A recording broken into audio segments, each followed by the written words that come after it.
The kind of education I got at Cece, I think, really influenced the way that I did technology later. If I had gone to, a lot of the people I knew at MIT went to Bronx Science, and then they were undergraduates at MIT, and then they were graduate students, and their whole world was thinking about the technical things, the science.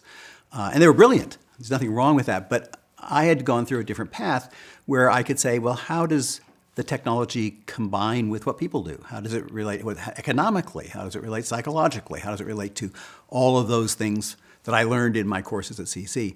And I think the choices that I made technically were guided by that. That the things I chose to work on, the sort of things that I emphasized in it, the shifts that I made over the years and what I focused on, in the back of my mind was really this constant question of what does it mean for people?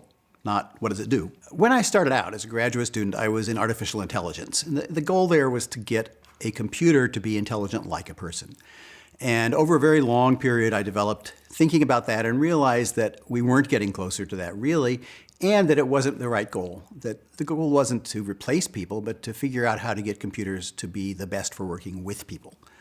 And so I switched several decades ago into what's called human-computer interaction. So it's studying the way that computers and people interact, the way they work together.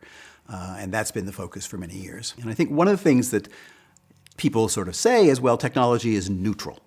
Right? Technology itself isn't left-wing or right-wing or pro-business or anything. But of course, the answer is technology doesn't exist in a vacuum. Technology is always chosen by people who have funds and resources to put into it to make certain things happen.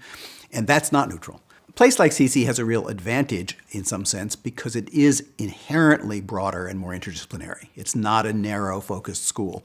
And the question is, how do you take advantage of that by having innovative projects? And I know that there are currently efforts going on to produce laboratories and division, groups there that take this same approach to giving students the power, the creative confidence, the ability to put together the things they're learning in all the different compartments.